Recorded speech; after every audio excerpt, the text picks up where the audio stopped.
frères. Et ce soir, je crois que c'est un message qui est intéressant. C'est pas pour dire de répéter, non, mais c'est un message qui est intéressant. Pourquoi?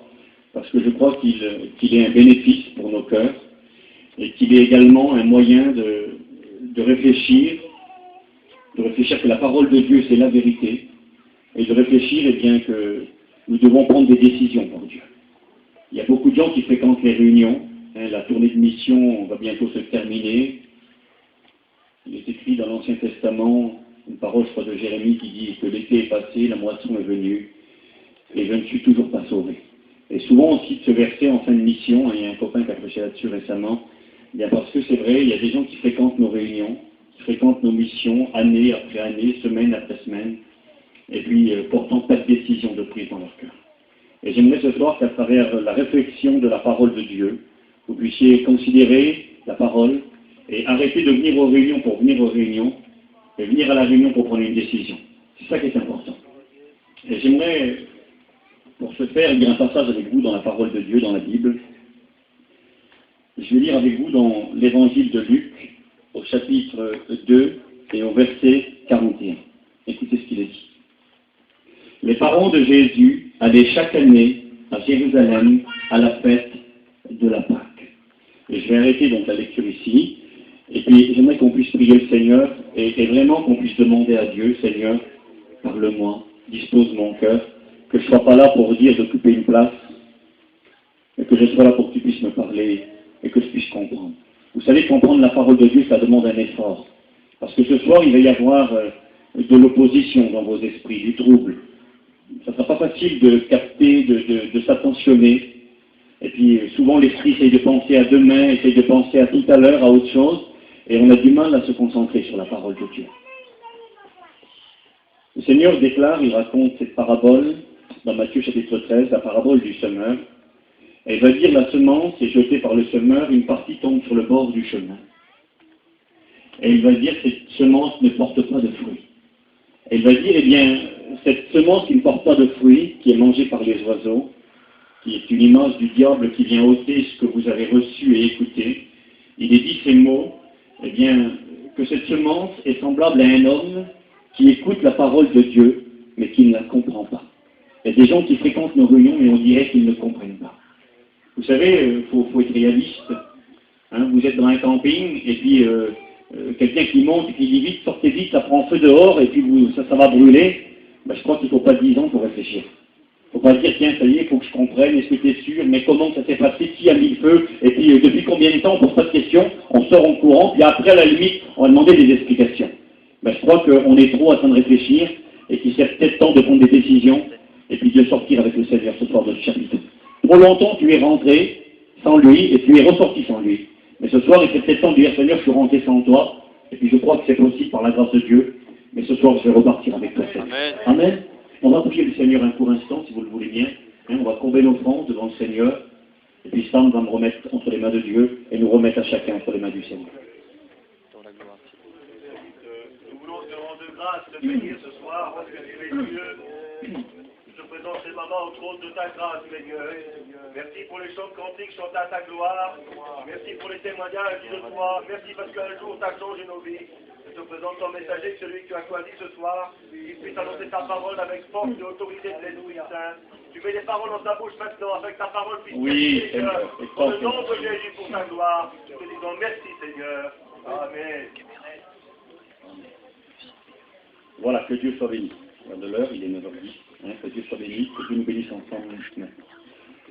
Le texte que je vous ai lu est celui-ci. Les parents de Jésus allaient chaque année à Jérusalem à la fête de la Pâque. Et je lis ce verset comme introduction, afin que ce soir on puisse réaliser la démarche que faisaient les parents du Seigneur. Il est écrit que chaque année, ils montaient à Jérusalem. Et où habitaient-ils? Selon la parole de Dieu, ils habitaient à Nazareth, en Galilée, donc à plusieurs dizaines de kilomètres. Il y avait plusieurs journées de marche. Parce que nous lisons dans le même contexte que les parents du Seigneur vont oublier Jésus à Jérusalem, pensant qu'il était, Marie pensait qu'il était avec Joseph, Joseph pensait qu'il était avec Marie, et ils vont l'oublier. Et pour retourner chez eux, eh bien la parole de Dieu déclare qu'ils vont faire plusieurs jours de marche, et quand ils vont être partis, eh bien ils vont réaliser qu'ils avaient perdu le Seigneur. Le texte dit qu'ils croyaient qu'ils étaient avec eux, c'est écrit, ils firent une journée de chemin et le cherchèrent parmi leurs parents et leurs connaissances. Au bout d'une journée de marche entière, eh bien, ils n'étaient pas encore arrivés à destination. Juste pour vous dire, eh bien, l'importance que revêtait pour Jésus et pour ses parents, eh bien, d'aller participer à la fête de la Pâque. Il fallait donc 2 jours, voire 3 jours de voyage pour aller de Nazareth jusqu'à Jérusalem avec des enfants. Joseph, Marie et Marie avaient des enfants. Est-ce que tous étaient nés à cette époque-là? La Bible ne le dit pas. La Bible enseigne que Jésus avait 4 frères, Jacques, Joseph, Simon et Jude, qu'il avait des sœurs. La Bible ne dit pas combien de sœurs il avait. Et donc la Bible explique que chaque année, eh bien, Joseph et Marie prenaient leur petite famille. Joseph fermait son établi, il était charpentier de Nazareth. Il arrêtait ses petites affaires, il fermait la maison, et là ils entamaient pour plusieurs jours, eh bien, un voyage vers Jérusalem afin de participer à la fête de Pâques. Et cette fête se célébrait pendant une journée, Pâques, mais ensuite il y avait la fête des pains sans levain, et ils étaient là pendant plusieurs jours. Je n'aurai pas le temps de dire pourquoi, mais ils restaient là pendant plusieurs jours. Et ce que j'aimerais vous faire ressortir ce soir à travers ce verset d'introduction, c'est que le respect des fêtes juives, et en particulier de la fête de la Pâque, était quelque chose de primordial pour Joseph et Marie. Chaque année, ils y allaient. Ça leur coûtait du temps, ça leur coûtait de l'argent. Et puis lorsqu'on lit les Écritures, on s'aperçoit que Joseph et Marie n'étaient pas des gens aisés. Lorsqu'on retourne quelques années en arrière, Jésus avait 12 ans à cette époque-là, mais lorsqu'on retourne à la naissance du Christ, 12 ans en arrière, que le Seigneur va naître, la Bible déclare qu'ils vont offrir un sacrifice. Ils vont aller au temple, à 8 jours l'enfant était circoncis, Jésus fut circoncis à 8 jours selon la loi d'Israël, la loi de Moïse, et à l'âge de 40 jours, eh bien la maman et le papa devaient l'envoyer donc au temple afin que l'enfant soit présenté à Dieu. Et là on offrait un sacrifice pour l'enfant, afin de racheter l'enfant, c'était la pratique. Et alors la Bible déclare que ceux qui étaient aisés, eh bien offraient des animaux qui valaient une somme d'argent. On pouvait offrir un bœuf, un taureau, on pouvait offrir un bouc, on pouvait offrir donc différents animaux. Et puis la Bible déclare que pour celui qui était moins riche, eh bien lui il devait offrir 2 pigeons ou 2 tourterelles. Et le plus pauvre, il offrait une petite poignée de farine. Vous voyez, donc Dieu s'était mis au diapason de toutes les couches sociales de Jérusalem, d'Israël. Et puis quand Joseph et Marie vont donc aller, écoutez-moi, à Jérusalem pour offrir le sacrifice comme la loi l'exigeait, la Bible déclare qu'ils vont offrir simplement 2 tourterelles. Donc ça veut dire quoi? Ça veut dire qu'ils n'étaient pas riches. Ça veut dire qu'ils ne pouvaient pas se permettre d'offrir un bœuf, ils ne pouvaient pas se permettre d'offrir un agneau, un animal de valeur, parce qu'ils n'en avaient pas les moyens. Ils vont offrir simplement 2 petits pigeons, 2 tourterelles pour le Seigneur Jésus. Donc c'était une famille qui n'était pas très aisée, et malgré le coût que ça engendrait, ce déplacement, fermer l'établi, le moyen de subsistance du foyer, et puis là pendant plusieurs jours ils allaient donc célébrer la fête de la Pâque à Jérusalem. Il y a un personnage également qu'on connaît bien dans la Bible, on a dit bien des choses sur cet homme, j'en ai parlé récemment, c'est Simon de Cyrène, celui qui a porté la croix de Jésus. On a parfois dit que c'était un homme de couleur, parce qu'il venait du nord de l'Afrique. La Cyrénaïque, Simon de Cyrène, il venait de Cyrénaïque. Eh bien, la Cyrénaïque, c'était une ville, un pays, qui se trouvait juste à côté de l'Égypte, à gauche de l'Égypte. Et donc, pour aller de Cyrénaïque jusqu'à Jérusalem pour la fête de la Pâque, eh bien, il fallait faire des centaines de kilomètres. Un petit peu reprendre le voyage que le peuple avait effectué lorsqu'il avait quitté l'Égypte pour aller dans la terre promise. Ils ont traversé donc l'Égypte, ils ont traversé le désert du Sinaï, ils sont arrivés par le sud en Israël, par le désert de Beersheba, le désert du Negev, pour arriver donc dans la terre promise. Il avait fallu des semaines et des semaines. Et Simon de Cyrène, pourquoi est-il à Jérusalem lorsque le Christ va être crucifié? La Bible déclare que le Christ va être crucifié durant la fête de Pâques. Donc il est très probable que Simon de Cyrène était venu cette année à Jérusalem pour entourer. On va voir ensemble pourquoi. Ce n'était pas un Africain, de par son nom. Simon, c'est un nom juif. C'est un mot hébreu.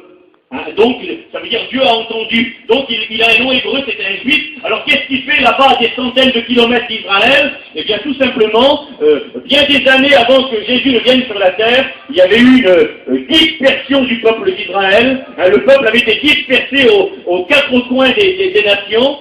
Et c'est pour ça aussi que l'apôtre Paul, eh bien, s'appelait Saul de Tars. Et Tars, c'était pas en Israël. Tars, c'est en Turquie. C'est encore à des centaines de kilomètres d'Israël. Alors qu'est-ce qu'il faisait à Tars? Pourquoi est-il né à Tars? Eh bien parce que Paul était le descendant d'une colonie juive qui vivait en Turquie. Simon Kyrène lui venait de la Cyrénaïque. Et puis donc, je vous dis ces mots pourquoi? Eh bien Simon Kyrène lui a fait des centaines de kilomètres pour venir à Jérusalem à l'époque de la fête de la Pâque. Certains ont dit qu'il travaillait à Jérusalem. La Bible déclare que Simon de Cyrène revenait des champs lorsqu'on le contraignit de porter la croix du Christ.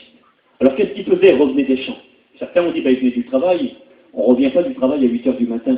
On va au travail à 8 h du matin. La Bible déclare que Jésus fut crucifié à 9 h le matin. Et donc Simon de Cyrène qui revenait des champs, eh bien c'est tout simplement qu'il n'allait pas travailler. Alors qu'est-ce qu'il avait été fait? On peut supposer plein de choses, et ce n'est pas le but de ce soir. Peut-être que le matin, mais s'il était adoré l'Éternel, il avait peut-être été prié, se mettre à part, il savait qu'une belle journée allait se présenter à lui, c'était la fête de Pâques, c'était la fête des pains sans levain, et il était content d'être à Jérusalem. On montait à Jérusalem pour adorer. Il n'y avait qu'un temple.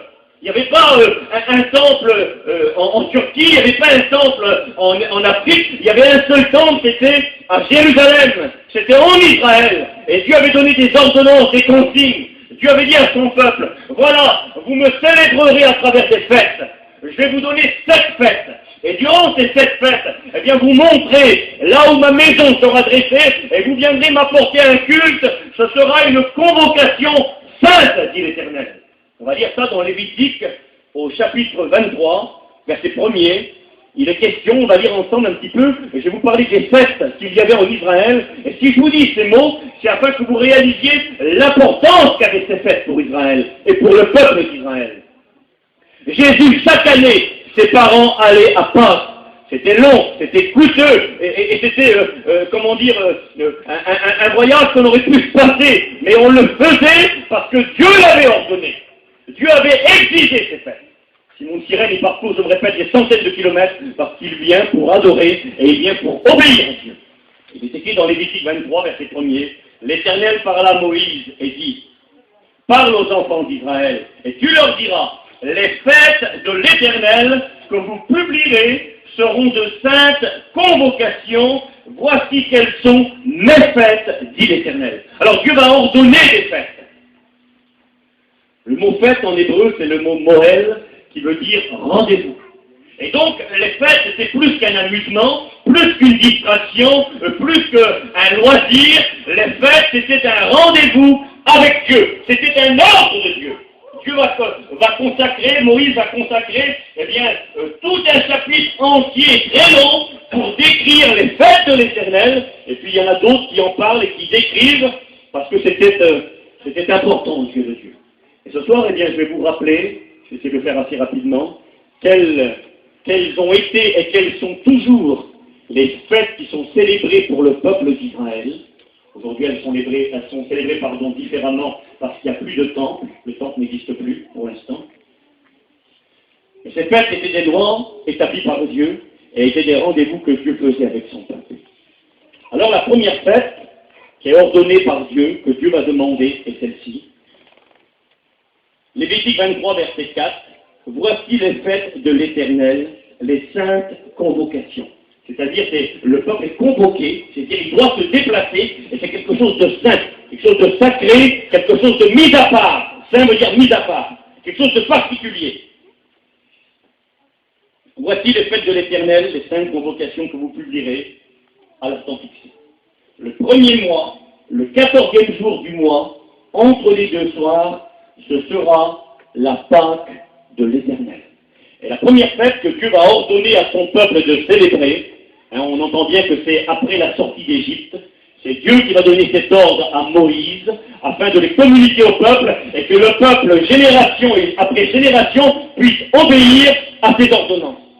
Et on va voir ensemble ce soir, à travers la parole de Dieu, eh bien que ces fêtes ont une réalité, qu'elles ont un rôle de souvenir pour Israël, mais qu'elles ont également une portée symbolique et qu'elles ont également une portée prophétique.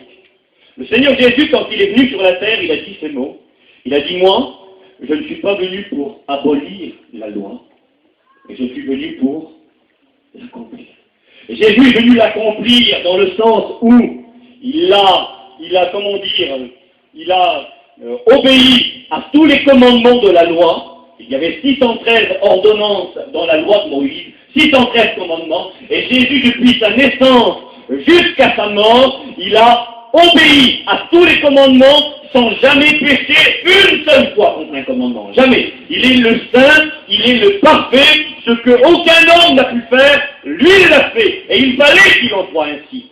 Parce qu'en étant parfait, en étant saint, et en mourant sur la croix à Golgotha, écoutez bien, eh bien, c'était pas juste qu'il meure. La Bible déclare que le salaire du péché, c'est la mort. Et Jésus ne méritait pas la mort, parce qu'il n'avait pas péché. Depuis sa naissance jusqu'à sa mort, la Bible déclare que dans sa bouche, il n'y avait eu aucune fraude, aucun mensonge. La Bible déclare qu'il était doux et humble de cœur. Jésus avait appris l'obéissance jusqu'à la mort, même jusqu'à la mort de la croix. Jésus restait fidèle jusqu'au bout. Et Jésus ne méritait pas de mourir. Il fallait qu'il en soit ainsi, afin de répondre aux exigences de la loi de Dieu. La loi de Dieu est celle-ci, vous la connaissez, hein, elle s'appelle la loi du talion. La loi du talion, c'est œil pour œil, dent pour dent. Si tu casses une dent à quelqu'un, bien une dent te sera cassée. Si tu crèves l'œil de quelqu'un, ton œil te sera crevé. C'était ça la loi. C'est-à-dire pour équilibrer dans la balance de Dieu. Hein, il fallait le poids identique. La Bible déclare que le salaire du péché, c'est la mort. Alors Dieu avait donné des images prophétiques, Dieu avait donné des sacrifices d'animaux. On tuait des boucs, on tuait des agneaux, on tuait des bœufs, on tuait bien des animaux, et c'était donné comme enseignant au peuple d'Israël. La Bible déclare que c'était un pédagogue, la loi, un enseignant, afin de faire comprendre au peuple que toutes ces choses-là n'étaient pas des réalités, mais qu'ils auraient une pensée spirituelle. Un agneau, c'est pas un homme. Un bouc, c'est pas un homme. Et quand on égorgeait un bouc pour le pardon des péchés, eh bien un bouc, c'était pas un homme. Qu'on mettait dans la balance de Dieu, un bouc, qui était là, un animal innocent qui était tué, ben c'était pas un homme.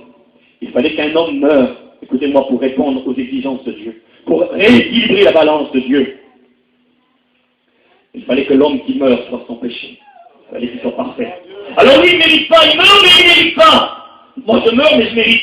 Alors, parce que lui ne mérite pas, si je mets ma confiance en lui, ça équilibre la balance de Dieu. Hein, il est question de Belshazzar dans la Bible, à un moment donné, dans le livre de Daniel, et il est dit, eh bien, écoute, tu as été compté, ton royaume a été compté, tu as été pesé dans la balance de Dieu, et tu as été trouvé léger. Et laissez-moi vous rappeler ce soir qu'on est tous et toutes trop légers dans la balance de Dieu. Le poids du péché est là, et il y a les 10 commandements, on ne peut pas répondre. Mais quand Jésus est monté dans la balance, il l'a équilibré. Il est mort, il ne méritait pas, mais lui était sans péché. Vous comprenez? C'est ça la justice de Dieu. Alors je pars, ce n'est pas le but de ce soir. Et donc la loi, Jésus est venu pour l'accomplir dans le sens où il a été sans péché. Il y a obéi dans les moindres détails jusqu'à la mort. Mais il est l'accomplissement de la loi dans le sens que tout au long de l'Ancien Testament, et s'il fallait faire le tour du sujet, il faudrait bien des soirées pour faire le tour du sujet. Si vous lisez tout l'Ancien Testament, faites-en l'expérience. Quand vous lisez l'Ancien Testament, essayez de trouver ce qui représente le Seigneur, ce qui représente Jésus. Eh bien, l'Ancien Testament est rempli. Il est écrit, par exemple, quelques images vite fait, que dans le désert, eh bien, il y avait du pain qui tombait du ciel. C'était la mort, il n'y avait pas de vie, il n'y avait rien pour se nourrir dans le désert. Alors Dieu a fait tomber un pain du ciel qui s'appelait la manne. Il était blanc, il était petit, c'était une petite graine, comme de la graine de coriandre, c'était menu, c'était blanc, et puis quand on le mettait dans la bouche, c'était doux, ça avait le goût du miel. C'est l'image de Jésus. Jésus a dit dans Jean chapitre 6, il a dit, nos pères ont mangé de la manne dans le désert, ils sont tous morts. C'était pas le vrai pain qui venait du ciel. Il m'a dit, pour l'image de la manne, il va dire, moi je suis le vrai pain. Jésus, il était grand, il est Dieu tout-puissant. Il s'est fait homme, il s'est fait tout petit. Il était blanc comme cette petite graine. C'est la sainteté de Jésus. Et puis cette petite graine, il fallait l'écraser avant de la manger. Puis Jésus, il a été pilé, il a été écrasé. Ça a commencé à jeter ses mains, hein, on l'a tellement écrasé que le sang a coulé de son front. On l'a écrasé, on l'a pilé, on l'a martelé. On lui a labouré ses reins, il a été écrasé comme cette petite graine qui donne la vie. Quand le peuple va en manger, c'était doux dans la bouche, c'était du bien. Vous voyez les belles images? Alors on a toute cette image dans l'Ancien Testament. S'il fallait parler du tabernacle et quelque chose, ce serait trop long ce soir. Il y avait 4 couleurs dans le tabernacle. 4 couleurs. C'était une toile, on va dire comme ce soir, une toile, pour simplifier les choses. Il n'y avait que 4 couleurs. Il y avait du blanc, il y avait du rouge cramoisi, couleur du sang. Il y avait du rouge pourpre, c'était les vêtements des rois. Et puis il y avait du bleu. Alors pourquoi 4, pourquoi pas 5, pourquoi pas 6, que 4 couleurs? Et ce chiffre 4, on le retrouve partout dans le Nouveau Testament. Il y a 4 évangiles. Et les 4 évangiles nous présentent Jésus différent. Matthieu nous présente Jésus comme le roi d'Israël, le Messie qui doit venir. Et puis, dans ce tabernacle, il y avait la couleur rouge, couleur du roi, le propre. Marc nous représente Jésus comme le serviteur souffrant, celui qui souffre, qui meurt et qui donne sa vie. Il y avait du rouge cramoisi dans le tabernacle. Il y avait aussi le blanc. Luc nous présente Jésus comme le Fils de l'homme parfait, l'homme qui est saint et qui ne pêche jamais, qui ne pêche pas. Donc le blanc, c'était Jésus, c'était sa sainteté, et le bleu, eh bien Jean nous présente Jésus comme le divin, le Fils de Dieu. Donc le bleu, c'est le céleste. Vous voyez donc ces 4 images. On voit parfois dans l'Ancien Testament des images, lorsqu'on voit la gloire de Dieu, on voit des êtres bizarres, et ils ont des têtes différentes. Il y en a un qui a une tête de lion, l'autre il a une tête de bœuf, l'autre il a une tête d'homme, et l'autre il a une tête d'aigle. Pourquoi 4? C'est quoi le symbole de ces 4 personnages, sans entrer trop loin dans les détails? Eh bien on retrouve également la tête du lion, c'est le roi des animaux, le lion, c'est l'évangile de Matthieu, c'est la couleur du pourpre. On trouve également donc la tête du bœuf, c'est l'animal qui sert, ça, c'est le serviteur, c'est l'évangile de Marc, c'est Jésus qui souffre et qui donne sa vie. On voit la tête de l'homme, c'est Luc, le Fils de l'homme, dans la sainteté, la couleur blanche, et puis on voit la tête d'aigle, c'est ce qui est céleste, c'est ce qui est dans le ciel. Et donc dans tout l'Ancien Testament, eh bien, tout nous amène à Jésus. Il est l'accomplissement de la loi. Sans aller trop loin ce soir, mais juste les quelques petits mots, eh bien, on trouve cela aussi dans ces fêtes. Pâques était la première fête ordonnée par l'Éternel. Et comment est-ce qu'on célèbre Pâques? Et beaucoup d'entre nous ne savent pas comment on célèbre Pâques. Moi j'ai appris parce que j'ai fait des petites recherches, sinon je ne le savais pas non plus. Lorsqu'on célèbre la Sainte Seine tous les dimanches, dimanche après dimanche, on prend le pain, le vin, la Sainte Seine, mais on oublie que lorsque Jésus a institué la Sainte Seine, ça a été dans le contexte du repas de la Pâque. Jésus a dit à ses disciples, allez me préparer la Pâque. Vous verrez comme ça un homme, vous verrez un anon, prenez-le, puis là vous verrez un homme qui porte une cruche d'eau, ce n'était pas normal, c'était les femmes qui portaient l'eau. Suivez-le, entrez chez lui, dites-lui que le maître a besoin de cette maison, parce qu'il a besoin de célébrer la Pâque dans cette maison. Et puis Jésus va dire à ses disciples, j'ai désiré ardemment manger cette Pâque, avec vous. Et c'est donc durant le repas de la Pâque que Jésus a institué la Sainte Seine. Alors comment est célébrée la Pâque, pour ne pas être trop long? Eh bien, la Pâque est célébrée ainsi. Donc on dresse une table, ce qui est tout à fait logique, et sur cette table, on pose des ustensiles. Ça va aller? Non mais c'est bon. On pose donc sur cette table différentes choses pour célébrer la fête de la Pâque. Alors j'ai pris quelques petites notes, comment je peux me souvenir, mais on va voir ensemble. On pose en particulier 3 pains qui vont servir de nourriture pendant le repas. On pose 3 pains, 3 galettes, c'est du pain azime, du pain sans levain, du pain qui est pur, du pain aussi qui est une pâte fraîche, une pâte nouvelle. Le levain dans la Bible, c'était une pâte ancienne. On mélangeait la vieille pâte avec la nouvelle et ça faisait grossir le pain. Et le levain dans la Bible est tout le temps l'image du péché. Donc on prenait 3 pains, on les superposait l'un sur l'autre. On mettait aussi devant nous un petit récipient, un bol, dans lequel se trouvait des aliments, une mixture qui s'appelait le harochette. Et c'était quelque chose qui avait une couleur orange. Alors on mélangeait pour ce faire des pommes, on les écrasait avec des noix et des amandes, et on obtenait une pâte qui était là orange, on la mettait dans un bol, et cette pâte, elle était là pour se souvenir des briques. Et aujourd'hui, on le fait tout le temps en Israël. C'est pour se souvenir des briques qui étaient construites par le peuple d'Israël en Égypte lorsqu'ils étaient esclaves. Donc on mettait ça sur la table, on mettait ces 3 pains l'un sur l'autre. On mettait également des herbes amères pour se souvenir combien avait été dur l'esclavage en Égypte, combien ça avait été amer, combien ils avaient pleuré. Alors on mettait là du réfort, c'est-à-dire des radis noirs. On mettait également, alors je regarde un petit peu, on mettait également du céleri de la salade et des oignons. C'était donc ces herbes amères qu'on mettait là et qui servaient pendant le repas. Il y avait une bénédiction spéciale sur les herbes amères. C'était afin de se commémorer l'amertume et la souffrance qu'avait connue le peuple au pays d'Égypte. Bien sûr, on mettait également un agneau qu'on offrait en sacrifice. C'était un agneau complet, un agneau que l'on gardait pendant 4 jours. Le 10e jour du premier mois, eh bien, on prenait un agneau, on le gardait pendant 4 jours chez soi, afin de l'observer pour voir qu'il était vraiment parfait, qu'il n'avait pas de défaut, et puis afin de l'offrir en sacrifice le 14e jour pour célébrer la Pâque de l'Éternel. Le mot Pâque veut dire passage, passé. Alors pourquoi? Eh bien, il est fait allusion à travers le mot, c'est le souvenir du peuple, bien sûr la délivrance du pays d'Égypte, la délivrance de l'esclavage, de l'oppression, de la tyrannie, mais aussi le souvenir que le destructeur, écoutez-moi, la mort était passée. La mort était passée dans le pays d'Égypte. Elle n'avait épargné aucun foyer. Le premier-né de chaque famille avait été condamné à mort. Le destructeur était passé, déclare l'Écriture. Et puis là, c'était des cris d'horreur, des cris de grande souffrance. Tous les premiers-nés étaient morts dans chaque foyer. Mais la Bible déclare que les enfants d'Israël, qui avaient cru en la parole de Dieu, et qui avait offert un agneau en sacrifice, on avait pris le sang, on avait mis sur les linceaux des portes, et ainsi quand la mort, l'exterminateur est passé, eh bien la mort est passée par-dessus. Ça veut dire pas, Pessah en hébreu, ça veut dire passer par-dessus. La mort ne les a pas touchés. Et donc il y avait tout ce symbolisme, parmi ce pain, le harochet, substance orange, donc les herbes amères, il y avait également 4 coupes de vin. C'est pour ça qu'il y a un texte où il est dit, par exemple, si vous lisez dans les évangiles, c'est dit que Jésus prit une coupe pendant le repas. Et après, il est dit Jésus prit la coupe. Donc il y avait une coupe qui avait une particularité parmi les autres. Il y en avait 4. Aujourd'hui, on célèbre la Pâque encore comme ça. Donc 4 coupes. Elles ont chacune un nom.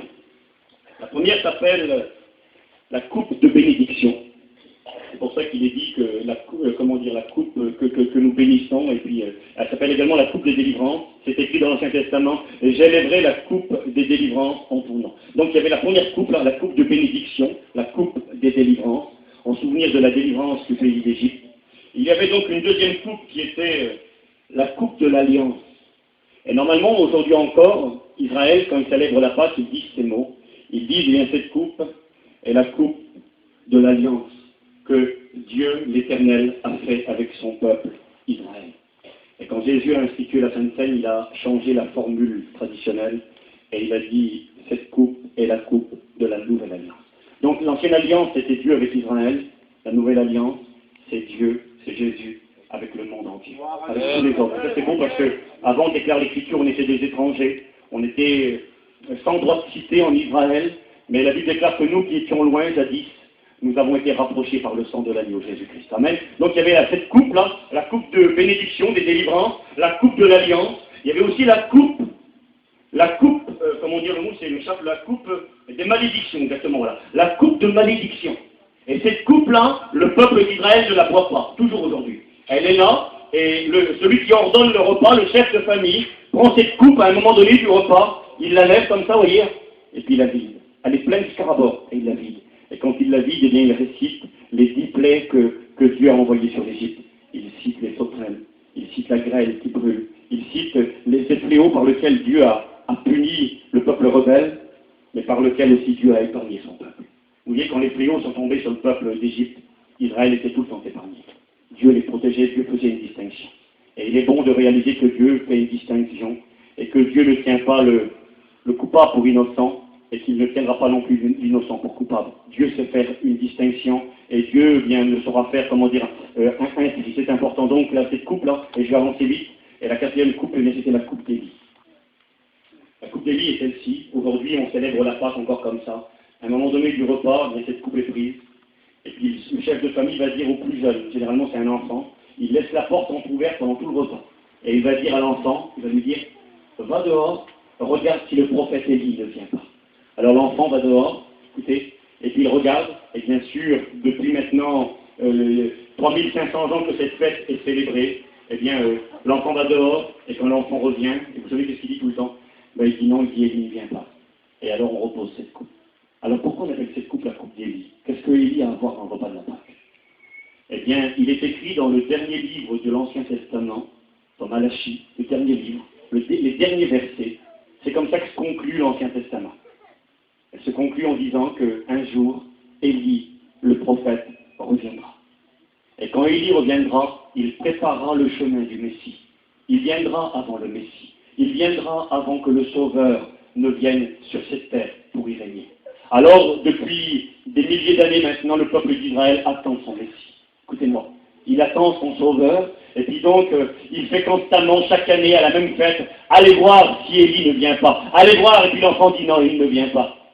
Vous savez, quand Jésus est venu sur la terre, Jean le Baptiste a été son prédécesseur. Il a été celui dont il est écrit que né de femme, il n'y a pas eu d'homme plus grand que lui. Dans le sens où il a reçu un ministère que personne n'avait reçu avant lui. Il a eu le ministère, Jean le Baptiste, de préparer le chemin du Seigneur. Et c'est lui qui était là dans le désert, je disais, repentez-vous parce que le Messie va venir, il est temps de se mettre en rêve et les gens passer par les eaux du baptême, et quand Jésus va venir, il va le présenter, il va dire, voici l'agneau de Dieu qui ôte le péché du monde, et quand Jésus va rendre témoignage, Jean le Baptiste, que va-t-il dire? Il va dire, qu'êtes-vous allé voir au désert? Un roseau agité par le vent, mais qu'est-ce que vous êtes allé voir? Et il va dire, un prophète, oui, vous dites, et plus qu'un prophète. Il va dire, c'est de lui qu'il était écrit, j'enverrai mon messager devant vous. Et il va dire, Jésus, il va dire ces mots, il va dire, lui était le Élie qui devait venir. Mais il ne dit pas que c'était Élie. Il ne dit pas que c'est Élie. Non, il dit, il est l'Élie qui devait venir. Et quand on va poser la question à Jean le Baptiste, es-tu Élie, celui qui doit venir? Jean le Baptiste va dire, non, je ne suis pas Élie. Alors, est-ce qu'il y a une contradiction? Non, il n'y a pas de contradiction. Mais il fallait, avant que le Messie ne vienne, est-ce que le peuple d'Israël n'avait pas compris, c'est que le Messie devait venir deux fois. Il devait venir une première fois pour mourir et donner sa vie en rançon pour l'humanité. Mais un jour, selon les Écritures, ce même Jésus qui est venu sur la terre, qui a été rejeté, méprisé, homme de douleur, qui a donné sa vie pour pardonner le péché, la Bible déclare qu'il reviendra. Vous savez, quand Jésus est venu à Jérusalem, il était monté sur le dos d'un agneau. La vieille prophétie de Zacharie 6 s'accomplissait, 600 ans avant, elle s'accomplissait. Mais Jésus, pourquoi était-il sur le dos d'un agneau? Eh bien, quand un roi venait sur le dos d'un agneau, il venait en paix. Et la Bible déclare que quand il va revenir, le Seigneur, il sera monté sur un cheval blanc. Et quand un roi venait sur un cheval blanc, c'est parce qu'il revenait de la guerre. Il revenait de la guerre. Il n'allait pas à la guerre avec un cheval blanc, il en revenait. Quand il revenait victorieux, vainqueur, il montait sur un cheval blanc, c'est comme ça que les Romains procédaient. Quand il revenait de victoire, il montait sur un cheval blanc, ça veut dire, j'ai triomphé, j'ai vaincu, j'ai gagné, la guerre est passée. Et quand Jésus reviendra sur la terre, il ne viendra plus sur le dos d'un agneau, il viendra sur le dos d'un cheval blanc, il reviendra de la guerre.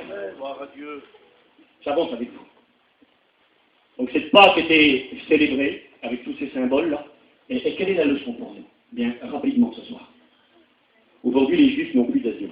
Avant, on offrait un agneau rôti, il fallait le manger tout entier, l'agneau. On ne pouvait pas prendre qu'une partie. Vous savez, les gens, ils aiment bien le gigot, ils aiment bien une petite côte d'agneau, c'est bon. Mais cet agneau qu'on offre en sacrifice, il fallait le prendre en entier. Et il déclare qu'il fallait même manger les entrailles. C'est pas terrible, hein? Manger la tête, manger les yeux.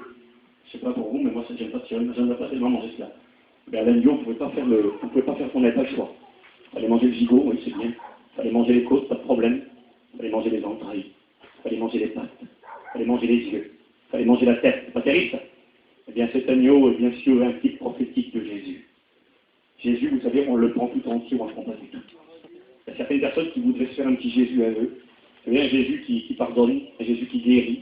C'est vrai, Jésus guérit, heureusement. Un Jésus qui aime. Il y en a des fois, ils ne veulent pas, et je sais pas, je ne les comprends pas. Vous dites toujours que Dieu est amour, mais il faut autre chose. Moi, je ne sais pas, moi, si Dieu n'est plus amour, on est mort. Heureusement que Dieu est amour, heureusement qu'il nous aime. N'est-ce pas, les frères, non? Si Dieu nous aimerait pas, c'est bien malheureux, heureusement qu'il nous aime. Je bénis Dieu que Dieu m'aime, moi. Et puis le jour où je ne prêcherai plus l'amour de Dieu, bien j'aurais plus rien compris du tout. Le message de l'évangile est d'abord un message d'amour. L'évangile veut dire bonne nouvelle. Alors si je viens là pour vous tuer, ce n'est pas une bonne nouvelle. Et si je viens pour vous dire que Dieu vous aime, c'est une bonne nouvelle. Et Dieu nous aime. Dieu nous a tellement aimés qu'il a donné son Fils unique. Que Dieu soit béni. Donc Dieu nous aime, oui. Et l'agneau était donné. Alors dans l'agneau qui était donné, il y avait Dieu nous aime. Il y avait Dieu est bon. Il y avait Dieu guérit. Le psaume 103, verset 3. C'est lui qui pardonne tous tes péchés. C'est lui qui guérit toutes tes maladies. Et c'est lui qui délivre ta vie. Alléluia. Il guérit, il pardonne, il délivre. Mais quand on l'accepte, c'est aussi avec cet état d'âme qui nous donne à réaliser, bien Seigneur, qui te donne ma vie. Eh bien, c'est toute ma vie, c'est ta vie. Et quand ma vie appartient à Jésus, eh bien, ma vie change. Je vis différemment. Je vis pour lui. Je vis pour lui. Vous savez, si j'achète une auto, moi, Eh bien, quand je l'ai payé, elle est à moi, et je fais ce que je veux. Et si nous sommes à lui, c'est lui qui dirige, et il fait ce qu'il veut avec nous. Alors bien souvent, on veut bien un sauveur, mais on ne veut pas d'un Seigneur. On ne veut pas quelqu'un qui nous dirige, qui nous conduit. Et vous savez, si ce n'est pas lui qui nous conduit, eh bien, garde-nous. La Bible déclare qu'un aveugle ne peut pas conduire un aveugle, et que s'il y a un trou, ils tomberont tous les deux dans le trou. Jésus, il n'est pas aveugle, il connaît le chemin. Et des fois, le chemin ne nous plaît pas. Des fois, le chemin, il est étroit, il est resserré, il est rude, il est abrupt. Et c'est le chemin qui mène à la vie. Suivons le Seigneur. Gloire à Dieu.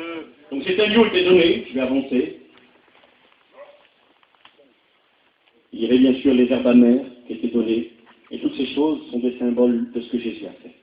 La Pâque avait une portée symbolique, une portée commémorative, la délivrance du pays d'Égypte, elle avait une portée prophétique. Elle annonçait la première venue de Jésus.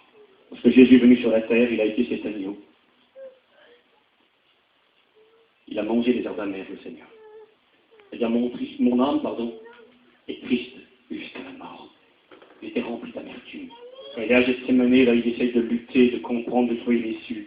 Père, pas de ma volonté, mais de ta volonté. Et s'il était possible que cette coupe s'éloigne, il cherche une alternative, et puis il est angoissé jusqu'à la mort, et il va boire cette amertume. L'amertume de la moquerie, l'amertume du rejet, l'amertume du mépris qu'il va subir, il va les manger, ces herbes amères.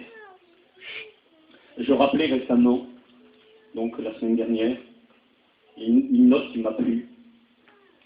C'est le morceau de pain que Jésus a donné à Judas. Il ne fait pas forcément allusion. Lorsque Jean va demander à Judas, et lui dire, Jean va demander à Jésus, il va dire, dis-moi qui va te livrer. Et le Seigneur lui répond, eh bien Jean, celui qui me livrera, c'est celui à qui je donnerai le morceau trempé. C'est quoi le morceau trempé? Le morceau trempé, c'était l'un de ces morceaux de pain que l'on arrachait, donc de ces 3 morceaux de pain. On prenait le pain du milieu, le deuxième. Écoutez bien, on ne prenait pas le premier ni le troisième, on prenait le deuxième des pains. On prenait le deuxième. Et là, l'ordonnateur du repas, il l'arrachait en deux, comme ça, vous voyez, il le brisait. Il prenait une partie qu'il mettait dans un linge blanc, il l'enroulait. Et là, soit il le mettait en dessous de la nappe, dans un coin de la table, ça c'est toujours aujourd'hui, ou alors il le cachait en dessous d'un coussin. Et ce deuxième morceau, là, ne sortait pas qu'avant la fin du repas. Et puis le deuxième, là, donc, était là, et c'était ce morceau-là qui servait pendant le repas. Alors on en arrachait un petit bout, on mettait autour un morceau d'herbe amère, et on le trempait comme ça dans le harochette, symbole de l'esclavage. Et c'est ce morceau-là que Jésus a donné à Judas. Alors il y a plusieurs portées. Première portée, on pourrait dire, c'est Jésus qui dit à Judas, bien écoute, tu vas me livrer, mais quand tu vas me livrer, mais sache que moi je vais manger l'amertume, que je vais souffrir pour toi. Je te le donne, et je vais payer pour toi. Et puis aussi la deuxième portée, c'est de dire à Judas, la Bible déclare que c'est une chose amère que d'abandonner l'Éternel. Tu veux m'abandonner, Judas, tu veux tourner le dos, et mange le morceau de pain, il y a des herbes amères, donc vas-y, prends-le. Est-ce que tu as à faire, bien fais-le vite. Faisons attention de ne pas abandonner l'Éternel. Et devenons pas des Judas et ne mangeons pas ce pain, parce qu'il sera drôlement amer dans nos cœurs. Ces 3 pains, je vous dis juste un petit mot sur la Pâque et je vais finir. Ces 3 pains, donc c'était le deuxième qui était brisé en deux. Je me répète, une partie cachée jusqu'à la fin du repas. Et il avait un nom, ce deuxième pain. C'est le seul élément de la Pâque, encore aujourd'hui, qui a un nom grec. Il n'y a pas de mot grec. Tout est en hébreu. Tout se dit en hébreu. Mais le deuxième pain, là, c'est un mot grec pour le nommer. Et il s'appelle aphikomène. Alors moi, je ne parle pas grec, je ne parle pas non plus hébreu, mais j'ai étudié et ça m'a béni ce petit mot-là. Il s'appelle le deuxième pain aphikomène. Et les Juifs, aujourd'hui, si vous allez vers eux, qui célèbrent la Pâque, eh bien, ils s'appellent le deuxième pain aphikomène. Ils ne savent même pas peut-être ce que ça veut dire. Aphikomène, en français, ça veut dire « je suis venu ». Ça veut dire « je suis venu ». Et Jésus, quand il est venu sur la terre, vous savez ce qu'il a dit? Il a dit « moi, je suis venu au nom de mon Père, et vous ne me recevez pas. » Il va dire, si un autre vient en son nom, vous le recevez. Mais Jésus dit, moi, je suis venu, et dans nos traductions à nous, donc originales du Nouveau Testament, c'est en grec. Et si on lirait le grec, on lirait, quand Jésus parle de lui, il dit aphikomène. Il se nomme aphikomène, je suis venu. Et là, les Juifs, là, depuis des milliers d'années, ils mangent le deuxième pain, aphikomène, ils mangent l'agneau, ils mangent les herbes amères, et ils n'ont pas compris le message. Ils n'ont pas compris c'est qui devait venir. Pourquoi il s'appelle je suis venu, ça pas? Bien nous savons pourquoi. Le deuxième, pas le premier, c'est pas le Père qui s'est donné, c'est pas le Saint-Esprit, c'est le deuxième. Le deuxième de la divinité, le Fils, il est venu, il a été brisé, il a été déchiré. Et qu'est-ce qu'on a fait lorsqu'il a été déchiré sur la croix de Golgotha? Quand Jésus meurt, sa chair meurt, et l'image de sa chair dans le temple, c'était le voile. Selon la tradition, il y avait un voile qui séparait le lieu saint du lieu très saint, qui empêchaient l'accès à la présence de Dieu. Personne, excepté un homme, avait le droit une fois par an d'entrer dans la présence de Dieu, dans le lieu très saint. Et il y avait un voile de 20 cm d'épaisseur qui empêchait l'accès. Et la Bible déclare que quand le Christ est mort sur la croix, quand il a dit « Père, entre tes mains je remets mon esprit, tout est accompli », la Bible déclare que le voile du temple s'est déchiré du haut en bas. Du haut en bas. Et puis j'ai appris il y a quelque temps que le temple mesurait 52 mètres 50. Donc plus 50 mètres de haut. Le voile s'est déchiré du haut en bas. On n'avait pas le droit d'aller dans la présence de Dieu. On ne pouvait pas aspirer à cela. C'est parce que Jésus est mort sur la croix. Et puis la Bible va prendre cette image, Paul va prendre l'image. Il va dire que le voile de la chair de Jésus a été brisé et déchiré. Et parce que le Christ a été déchiré sur la croix, alors il est écrit ces mots dans l'Épître aux Hébreux. Approchons-nous avec une pleine assurance du trône de la grâce.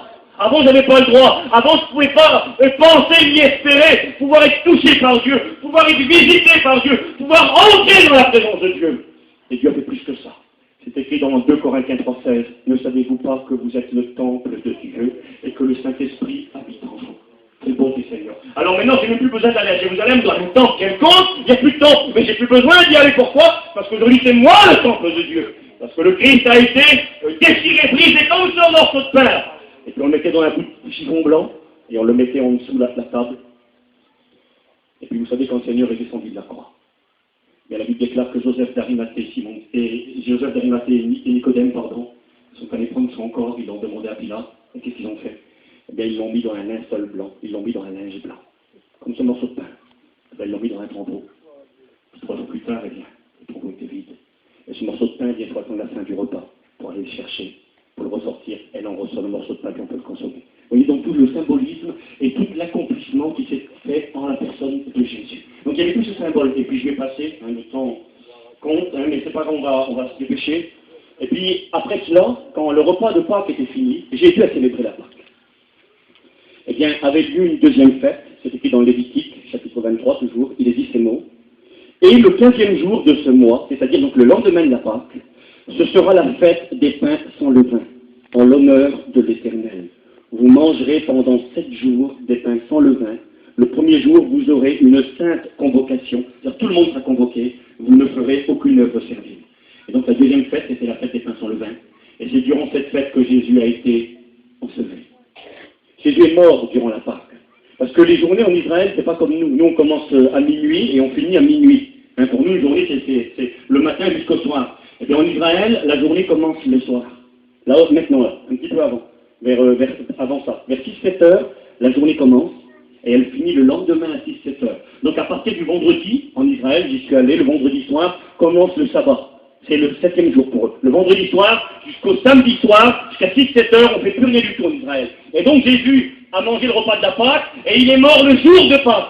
Il est mort le jour où l'agneau était immolé. Et la Bible déclare que c'est en fin de journée, sur le soir, que l'on va prendre son corps et qu'on va le mettre dans le tombeau. Et pourquoi durant la fête des pains sans levain? Dans les pains sans levain, c'était une fête qui était célébrée pendant 7 jours, et c'était des pains qui étaient purs. Des pains dans lesquels il n'y a pas de levure, symbole du péché. Le Christ a été mis dans le tombeau. Et son corps est resté là pendant 3 jours. Mais la Bible déclare ces mots que la mort n'a pas pu le retenir. Elle n'a pas pu le retenir, pourquoi? Parce qu'il était sans péché. Il était sans péché. C'était donc la fête des pains sans levain. Et Jésus, s'est donné le pain à Picomène. Il a été rompu, brisé, cassé, et il a été mis dans la tombe, mais à la fin du repas, il fallait le ressortir le bout de pain. Pourquoi? Parce que Jésus ne pouvait pas rester dans la tombe, il était sans péché. La Bible déclare que la mort ne pouvait pas le garder, il a fallu qu'il en sorte. Donc Jésus est mort à Pâques, première fête. Et Jésus a été enseveli durant la fête des pains sans levain. Et Jésus est ressuscité le dimanche, donc 3 jours après. Et la Bible déclare que ce dimanche était une fête pour Israël. Écoutez, c'est quoi la fête? L'Éternel parla à Moïse et dit, parle aux enfants d'Israël et tu leur diras, quand vous serez entrés dans le pays que je vous donne et que vous y ferez la moisson, vous apporterez au sacrificateur une gerbe, prémisse de votre moisson. Il l'agitera de côté et d'autre la gerbe devant l'Éternel afin qu'elle soit agréée. Le sacrificateur l'agitera de côté et d'autre le lendemain du sabbat. Donc le sabbat c'est le samedi, d'accord, samedi le sabbat. Le lendemain c'est le dimanche. Et Jésus est ressuscité le dimanche. Donc le dimanche, il y avait la 3e fête. Et c'était quoi cette fête? La fête des prémices. Alors, ça veut lui dire quoi? Ben, ça voulait dire qu'on venait de commencer un petit peu, c'était les premiers fruits qu'on récoltait, c'était de l'orge. Et puis on prenait cette orge-là, et on devait l'apporter au sacrificateur, c'était une fête, c'était le 3e jour. Donc le jour où Jésus est ressuscité, on apportait cette petite gerbe d'orge, on en apportait 2, au souverain sacrificateur, et là il allait devant l'Éternel, et la Bible déclare, il les agitait devant Dieu comme ça, regardez-moi, il en avait une de chaque main, et il faisait ça comme ça, voyez? Allez, comme ça. Il agitait les 2 gerbes devant Dieu, en forme de croix, la croix du Christ. Il les agitait devant Dieu, et c'était les prémices, c'était les premiers fruits, les premières récoltes. Écoutez ce que va dire la Bible, dans 1 Corinthiens au chapitre 15. Écoutez ce qu'il est dit. Je vous lis l'écriture avec vous un instant. 1 Corinthiens chapitre 15 et verset... Voilà, verset 23. Verset 22, on va dire ensemble. Et comme tous meurent en Adam, de même aussi tous revivront en Christ. Mais chacun en son rang. Écoutez bien. Christ comme prémisse, puis ceux qui appartiennent à Christ lors de son avènement. Paul va dire que Christ est ressuscité pour ne plus jamais remourir dans son corps et qu'il a été le prémisse, qu'il a été le premier ressuscité pour ne plus jamais remourir. Lazare est ressuscité, il est mort à nouveau. La petite fille de Jairus qui avait 12 ans et qui est revenue à la vie, eh bien, elle est morte à nouveau. Mais Jésus est le premier-né d'entre les morts. Il est le premier à avoir vécu cette résurrection, ce corps glorifié qui fait qu'il ne pourra plus jamais remourir. Et la Bible déclare que c'est cette résurrection qui nous attend à nous l'Église. Mais le Christ est ressuscité, la Bible déclare comme prémisse. Et c'était donc le jour de la fête des prémices. On se trompe. Souvent on dit que c'est le dimanche de Pâques. Jésus n'est pas ressuscité le dimanche de Pâques, il y avait 15 jours pour Pâques. C'était donc 3 jours plus tôt la Pâques. Ensuite, il y avait 3 jours, les pains sans levain. C'est Jésus qui est là avec une sainteté dans son corps, la mort ne peut pas le retenir. C'était 7 jours la fête. Mais au bout de 3 jours, le corps du Christ a dû revenir à la vie. Il déclare que la mort ne pouvait pas. Même que la révolu, c'était impossible parce qu'il était saint, qu'il était pur. Et puis donc je passe avec vous, et donc ce 3e jour, le dimanche, la fête des prémices. Le premier-né d'entre les morts, Jésus. Et puis on le prenait, on l'élevait devant Dieu. Vous voyez comme ça? Et c'est ce que Jésus a fait. Il est ressuscité, il s'est relevé entre les morts. Et moi ça me bénit dans mon cœur, parce que je vois que Dieu sait tout. Je vois que Dieu est souverain. Dieu n'est surpris par rien. Dieu sait ce qui se passe, et Dieu sait ce qui arrivera. Et la Bible déclare que Dieu, eh bien, ne fait rien sans révéler son secret à ses serviteurs, les prophètes. Et la Bible déclare, c'est Jésus qui va dire aux disciples, il va dire, moi, je vous ai tout dit d'avance. Alors, tout est écrit dans la Bible. Le plan de Dieu pour l'humanité est écrit. Jésus devait mourir à Pâques. Il devait venir comme un agneau. Et il est mort. Il a été livré. Il a été le afficomène. Je suis venu. Il a été déchiré. Mais comme à la fin du repas, on enlève le morceau de pain, on le remet sur la table. Eh bien, le linceul a été ouvert. Parce que le Christ était ressuscité. Il a été mis dans le tombeau pendant 3 jours. Durant la fête des pains sans levain. Mais le jour de la fête des prémices, il est ressuscité. Et donc Dieu sait tout. Et puis j'ai ce petit mot qui m'a béni, j'ai réfléchi à ça. Le premier fruit qu'on apportait à Dieu, donc le prémisse, c'était de l'orge. Et c'était pas du blé. Et pourtant l'orge dans la Bible, c'était le pain des pauvres. C'est les pauvres qui avaient de l'orge. Et les riches mangeaient du blé. Alors Jésus, pourquoi de l'orge pour toi? Pourquoi t'es pas pauvre, c'est important? Écoutez ce que déclare l'Écriture. C'est dans 2 Corinthiens, ce petit verset là tout à l'heure avant la réunion, si vous regardez un petit peu, qu'est-ce qu'il est écrit? Dans 2 Corinthiens chapitre 8 et verset 9. Il dit, car vous connaissez la grâce de notre Seigneur Jésus-Christ, qui pour vous, écoutez bien, pour vous qui êtes à ce soir, s'est fait pauvre, de riche qu'il était, afin que par sa pauvreté, vous soyez enrichis. Il s'est fait pauvre. Alors il s'en fait du blé, non? Pas du blé, non, de l'orge. De l'orge, le pain des pauvres, pourquoi? Parce qu'il s'est mis à notre diapason. Parce qu'il était pauvre, afin que nous soyons enrichis. Et puis donc, la 4e fête qui vient après, c'était quoi? C'était la fête de la Pentecôte. Dieu va dire à son peuple, et puis 50 jours après la fête des prémices, vous célébrerez la Pentecôte, et là, ça sera la fête de la moisson, ça sera la fête de la récolte. Et qu'est-ce qu'on récoltait à la Pentecôte, là? C'était quoi la récolte? C'était quoi la fête des récoltes? C'était la récolte du blé. Et on va voir ensemble c'était quoi l'image prophétique. Pour la Pentecôte, Dieu va dire à son peuple, vous n'apporterez pas de gerbes. Parce que les gerbes, c'est le départ, il n'y a même pas de pain, c'est que le départ. Jésus est le premier-né d'entre les morts. Et là, 50 jours plus tard, Dieu dit à son peuple, il a dit, vous apporterez, vous prendrez du blé, du blé, vous ferez 2 pains, écoutez-moi, vous ferez 2 pains avec. Et puis vous apporterez les 2 pains au sacrificateur. Et vous n'oublierez pas de mettre dans le pain du levain. là vous mettrez de la levure dedans. Comment ça? Pas de levain, c'est le symbole du péché. Dans ces 2 pains, vous mettrez du levain. Vous les apportez au sacrificateur, et là il les élèvera devant Dieu. Ça sera la fête des récoltes pour l'Éternel. Et puis, c'est facile ce soir de se souvenir que s'est-il passé le jour de la Pentecôte, 50 jours après que le Christ fut élevé et ressuscité. La Bible déclare que 50 jours après va commencer le départ de l'Église primitive.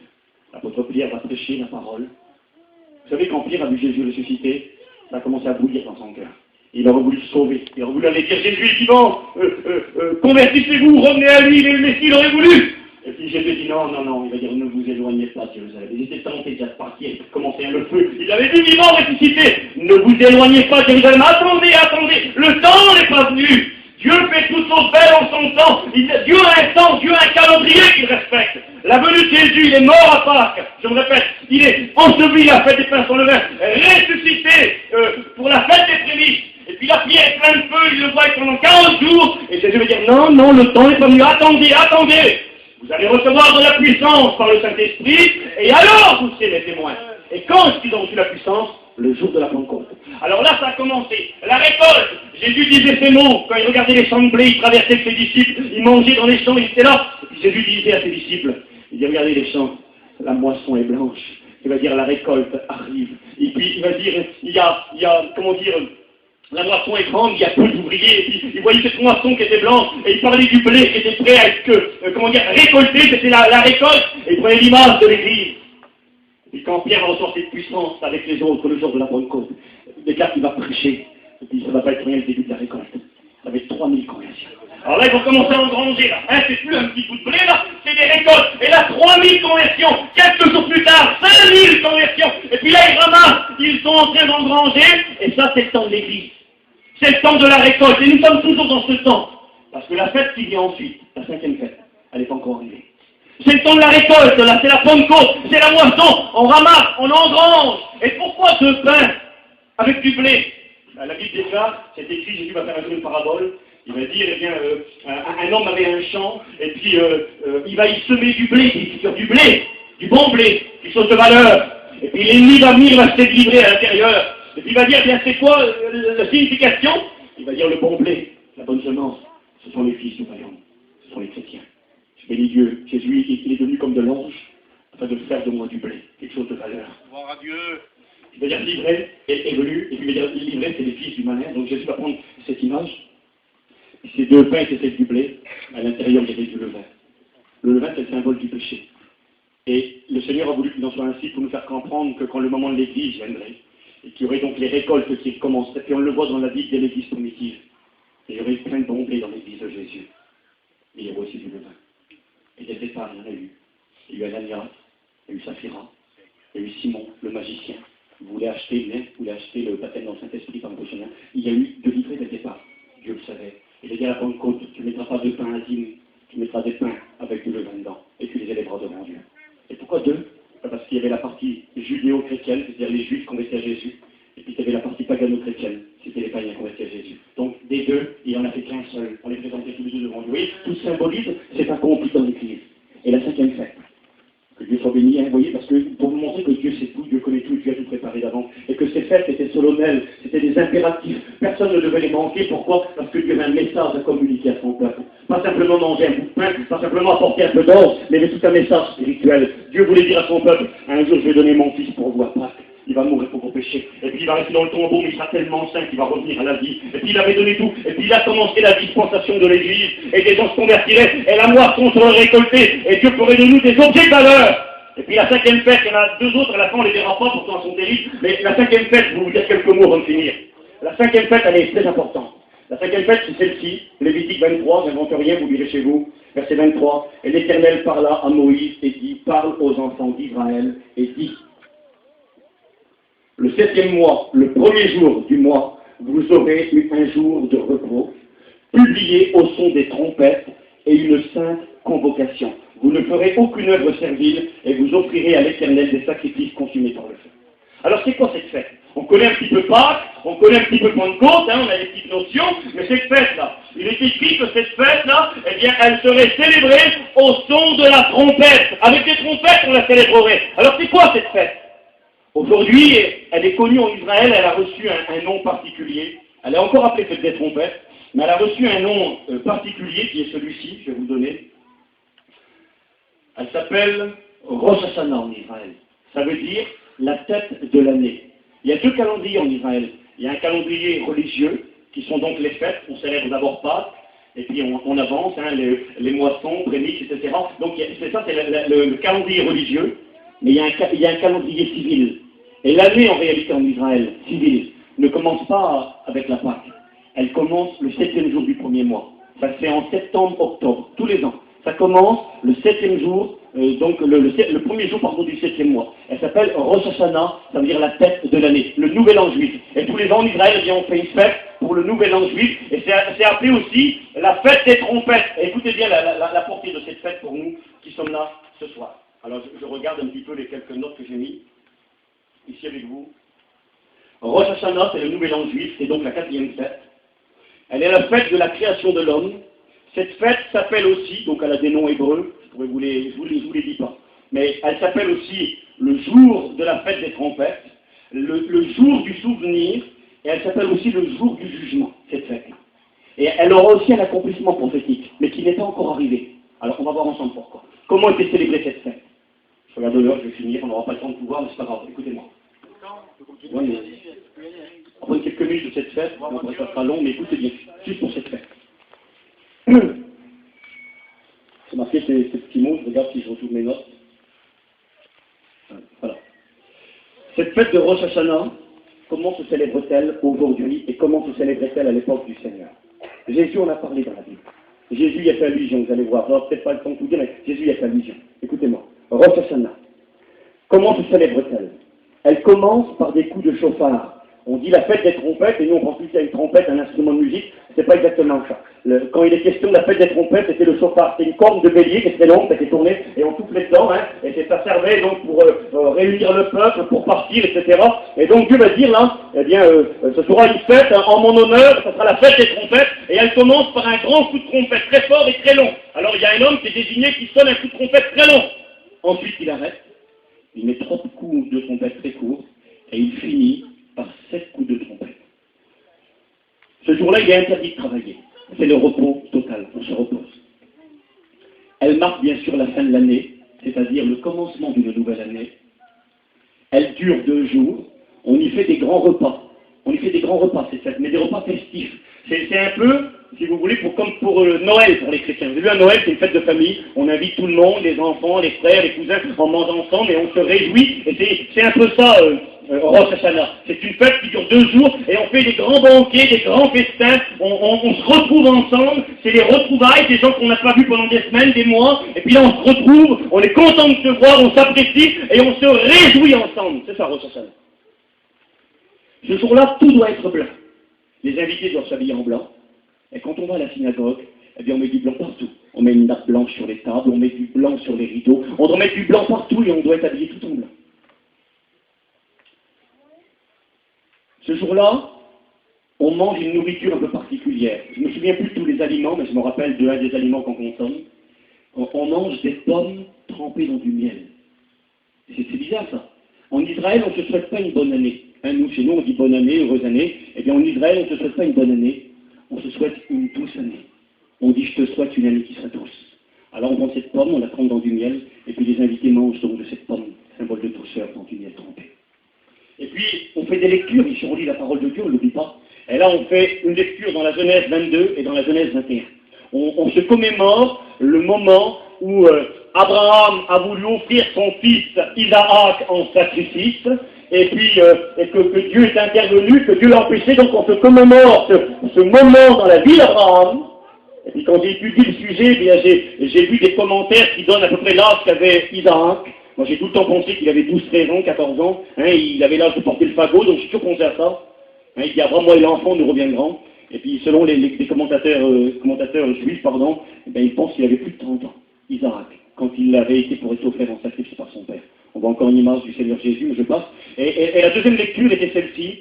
C'est ce moment où Agar, l'esclave de Abraham et Sarah ne pouvait pas avoir d'enfant, et puis c'était une pratique qui se faisait à l'époque. Donc Sarah avait donné sa servante comme femme à Abraham. La Bible déclare que de Agar, c'est-à-dire Abraham avait eu un fils, Ismaël, et puis quand l'enfant va grandir, Dieu va bénir le foyer d'Abraham, et puis Dieu va donner un fils à travers Sarah, Isaac, et quand l'enfant va grandir, eh bien Sarah va chasser. Elle va chasser 70 mètres. Elle ne voulait pas voir son fils mourir devant ses yeux. Et la Bible déclare que l'ange du Seigneur va lui parler, et lui dire, écoute, Agar, Dieu a eu pitié de toi, il a vu ta souffrance, écrit. Et puis Dieu va lui montrer un puits juste à côté d'elle. C'est-à-dire là, il y a un puits pour faire ton fils. Et j'ai des bénédictions réservées pour ton garçon. Il sera un vaillant chasseur. De lui sortiront aussi des puissances. Sortiront 12 princes, 12 rois. Ça sera quelqu'un de puissant. Et je vais faire des grandes choses pour ton fils. Pourtant, tout était fini dans le désert. C'était la mort, c'était le désespoir. Et puis là, sur le bord du puits, Dieu va parler à cette femme. Dieu va sauver cette femme et son garçon. Et donc, on lit ces lectures ce jour-là. Alors, je passe. J'ai marqué ce petit point, je ne le dis pas. Je dis ce petit mot. Quelle est la portée spirituelle de cette fête pour nous et qu'est-ce qu'elle signifie?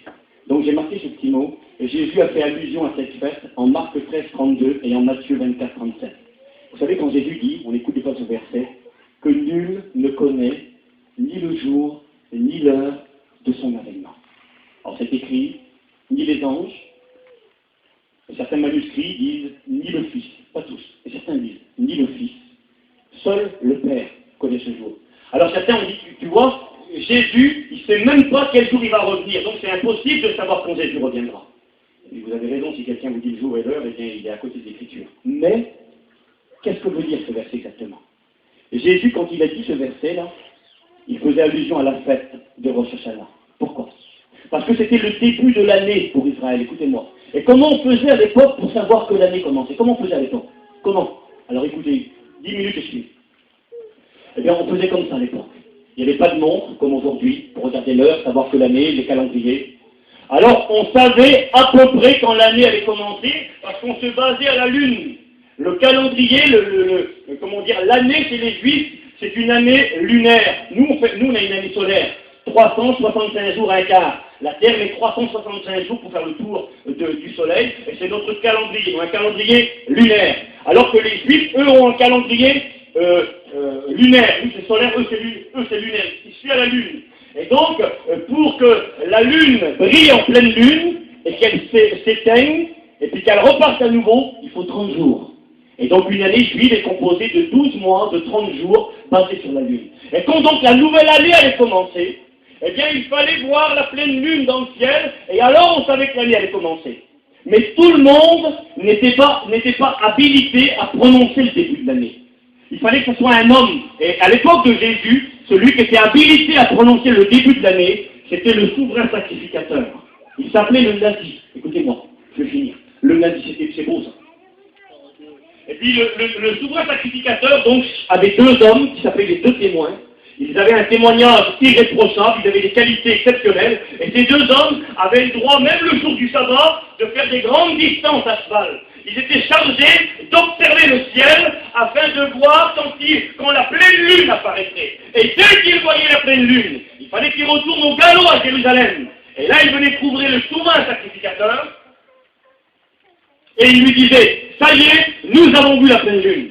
Alors le souverain sacrificateur se levait, et il décrétait, il disait, ça y est, la nouvelle année est commencée. Il était le seul à avoir le pouvoir. C'était très important pour le peuple d'Israël. Parce que s'il décalait les jours, un jour avant, un jour après, eh bien, on ne pouvait plus respecter les lois de Dieu. On ne pouvait plus obéir pour l'observation des fêtes. C'était le 14e jour du mois de Nisan. C'était le 15e jour. Il y avait des jours à respecter. Donc il ne fallait pas se tromper. Alors le souverain sacrificateur se levait et il disait, ça y est, la nouvelle année est commencée. Alors on allumait un grand feu à Jérusalem dans la ville. Écoutez, un grand feu.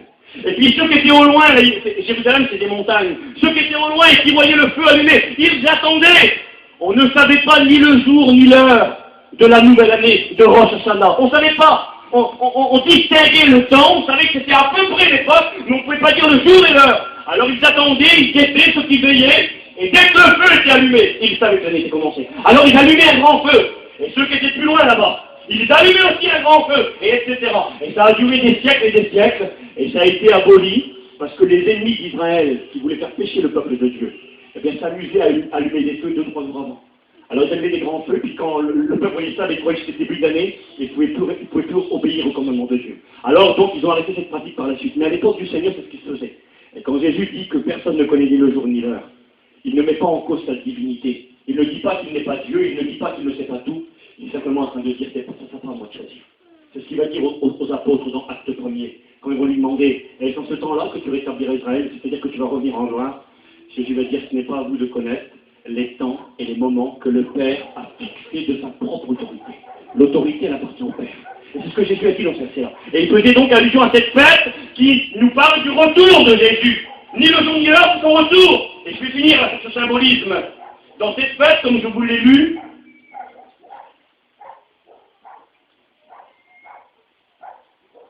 elle commence par un coup de trompette. Et on sonne un grand coup de chauffard, c'est le début de la fête, il faut attendre. Là, le coup de chauffard, ni le jour ni l'heure, la nuit est commencée, alors on sonne de la trompette, et puis la fête commence. Il est écrit dans 1 Thessaloniciens chapitre 4, verset 16, que un signal donné à la voix d'un archange et au son de la trompette de Dieu. Les morts en Christ ressusciteront premièrement, et nous les vivants qui serons restés, nous partirons avec eux à la rencontre du Seigneur, et nous serons toujours avec lui. Ça commencera par un coup de trompette, le retour du Christ, l'enlèvement de l'Église, exactement, pas le retour, l'enlèvement de l'Église, un coup de trompette. Et puis là, c'était, pour commencer, quand la trompette sonnait, c'était un grand repas, des grandes festivités. C'était les grandes retrouvailles familiales, et puis donc des gens qu'on n'a pas vus depuis longtemps. Et quelle beauté de réaliser que quand l'Église sera enlevée, ça les divines retrouvailles. Tous ceux qui nous ont devancés, tous nos bien-aimés, ceux qui ont quitté la terre prématurément, ceux pour qui on a pleuré. La Bible déclare que quand ce moment viendra, il n'y aura plus de larmes dans nos yeux. La mort ne pourra plus nous toucher, elle sera vaincue. Et la Bible déclare qu'une condition était faite pour entrer dans cette fête, elle est habillée tout en blanc. Parce que tout était pur, tout était blanc. Et puis j'aime bien ce conseil du Seigneur à l'église de Laodicée. Il y a moi, je te conseille, Apocalypse 3, je crois, verset 17, 18, il dit, moi je te conseille d'acheter des vêtements blancs. Les vêtements blancs, c'est le salut qu'on obtient par la foi en Jésus. C'est le vêtement qu'on obtient quand on demande pardon au Christ et qu'on est purifié par son sang précieux. C'est important ça. Je te conseille d'avoir un vêtement blanc. Donc il fallait avoir un vêtement blanc. On entrait dans cette fête et là on mangeait cette pomme trempée dans du miel. Et puis j'ai eu cette pensée l'autre jour, je n'aurais pas le temps de tout dire, mais c'est pas grave, écoutez-moi, je vais finir. J'ai eu cette bonne pensée dans mon cœur l'autre jour.